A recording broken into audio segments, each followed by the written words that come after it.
પંચમહાલ જિલ્લાની વાત કરીએ એટલે તરત જ યાદ આવે પવનગઢ. ચારે બાજુથી પવન અથડાય છે. એ પવનગઢને આપણે પાવાગઢ તરીકે ઓળખીએ છીએ. તો ચાલો આપણે પાવાગઢ ઉપર મહાકાળી માતાના દર્શન કરીશું. આજે 51 શક્તિપીઠમાંથી એક શક્તિપીઠ એટલે આમ તો મંદિર સુધી જવા માટે ઉડન ખટોલો બહુ સરસ વ્યવસ્થા છે. આજે અમે ઉડન ખટોલામાં નહીં પણ સીડીઓ ચડીને ઉપર જઈશું.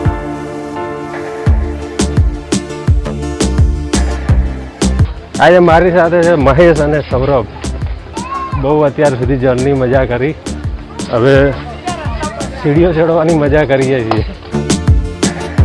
હવે ખાલી થોડું બીજું એક પ્રોબ્લેમ, ખાલી ગરમી લાગે એનું કંઈક સેટિંગ કરી આપો. હા, તારા માટે એસી મંગાવી. હવે ના કહેતો, ખાવાનું નામ ના લેતો. ખાવા તો જોવે. વેફર અને સ્ટિંગમાં બધું આવી ગયું. બોલ સૌરભ, ગરમી લાગતી હતી ને તને? નહીં લે ચાલ. તો આ વરસાદનું પાણી પણ તમે પી શકો છો, એકદમ સ્વચ્છ કુદરતનું. હા, અને આ સૌરભભાઈ પી અને બતાવશે. ના ના, મેં તો હમણાં સ્ટિંગ.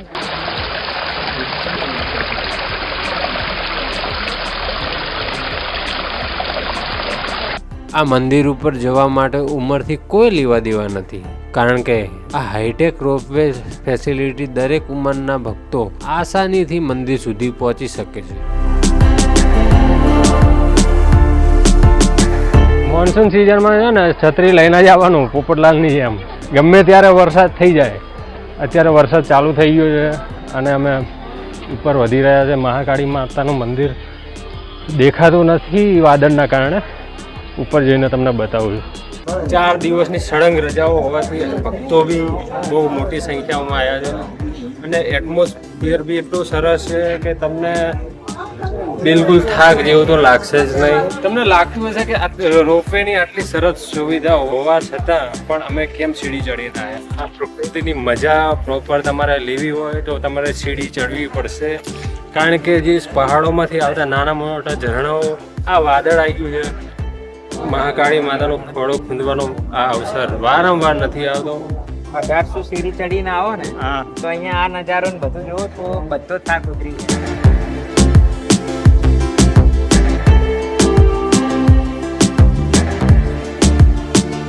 ગબ્બરની નીચેનું જે તળાવ છે, આપણે ઘણી બધી વખત આવતા હોય અને જોતા હશે કે આ તળાવ છે. આ તમે નજારો જોઈને તમને જોતા જ ખબર પડી જશે કે કેટલો અદ્ભુત છે. ઉપર છે મહાકાળી માતાનું મંદિર, જે બિલકુલ ઉપર કંઈ જ દેખાતું નથી. હું અહીંયા ઊભો છું અને આ છે આપણે ઓરિજિનલ કુદરતના દર્શન, જે આપણે ઠેર ઠેર જગ્યા શોધતા હોઈએ છીએ, કે દરેક મંદિરોમાં શોધતા હોઈએ છીએ. એકદમ ફૂલ વરસાદ ચાલુ થઈ ગયો છે અને હું ભીંજાઈ રહ્યો છું. આ તળાવ છે, જે ગબ્બરની નીચેનું જે તળાવ છે, અને વાદળો બી ટચ કરીને જાય છે ગબ્બરને, અને જો ઉપર ગબ્બર બિલકુલ દેખાતો નથી. એટલું રમણીયમય વાતાવરણ.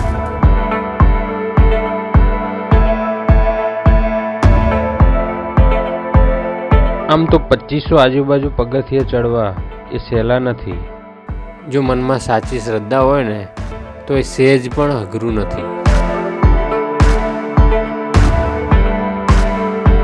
બોલો ભાઈઓ, કેવું વાતાવરણ? જોરદાર યાર. નીચે આકાશ ને ઉપર આકાશ, નીચે પણ આકાશ ને ઉપર પણ આકાશ, એવું વાતાવરણ છે.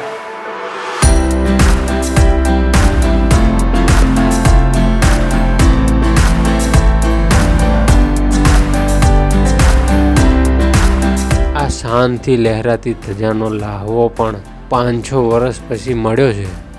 આ લહેરાતી ધજાને જોઈને ભક્તોના મન બહુ જ હરખાય છે.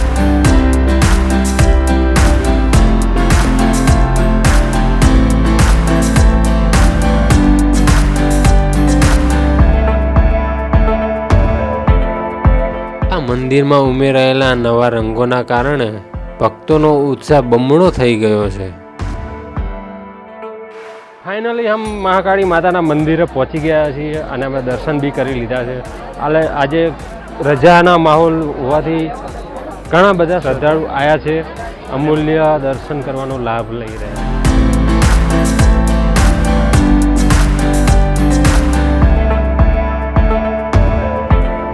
છે. ખાઈ લે, લેટ થયું.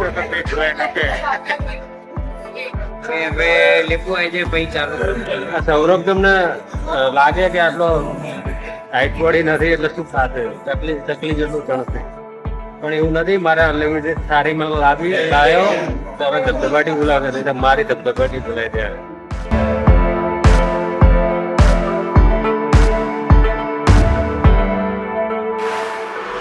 આ ઘોર જંગલમાં વોક કરતી વખતે બોલિવૂડ અને હોલિવૂડની ફિલ્મોના સીન જરૂર યાદ આવી જશે.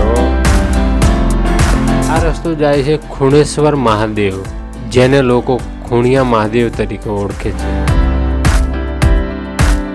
જંગલની વચ્ચે વહી રહ્યું આ ઝરણું એ વિશ્વામિત્રી નદી છે, જે પાવાગઢના ડુંગરોમાંથી આવે છે.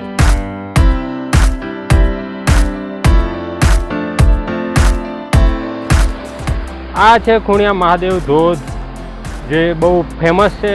પાવાગઢના ડુંગરોમાંથી આવે છે. પાવાગઢના ડુંગરોમાંથી જે ધોધ આવે છે એમાંથી જ આ વિશ્વામિત્રી નદી વહે છે. ધોધ પાસે આવવા માટે મેન રોડથી 3 કિલોમીટરના અંતરે આવેલો છે, આ જંગલોની વચ્ચે.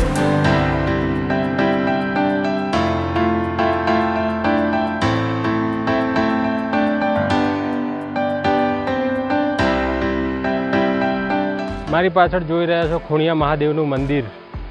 અહીંથી પછી આગળ જવાય છે ધોધ તરફ, પણ અહીંયા બોર્ડ લાગેલું છે કે અહીંથી તમે ધોધ તરફ ના જઈ શકો, કારણ કે ઉપરથી ક્યારેક ક્યારેક પથ્થર પડતા હોય છે. પ્રવાસીની સેફટી માટે બોર્ડ લગાવેલું છે. અમારી સાથે આવેલા નસવાડીથી આવેલા ભાઈઓ જે ખૂણિયા મહાદેવના વોટરફોલ જોવા માટે આવેલા છે. તમારો કેવો અનુભવ છે? અમારો જિલ્લો છોટાઉદેપુર છે અને તાલુકો નસવાડી છે. ઘણા સમયથી અમારી ઈચ્છા હતી ખૂણિયા મહાદેવ મંદિરના દર્શન કરીએ. લગભગ 2 વર્ષથી અમારી એવી ઈચ્છા હતી, પણ અમે આવી નહીં શક્યા. પણ આજે એવો પરમાત્માએ અમારો સમય લાવીને રાખ્યો જે અમે સ્વયંભૂ દર્શન કર્યા. આ ચાંપાનેરની અસલી ખૂબસૂરતી આપણે જોઈ કે રસ્તાઓ, પર્વતો, જંગલ, પર્વતો પરથી પડતા ધોધ. ચાલો ત્યારે હવે હું મારા વિડીયોને પૂરો કરું છું.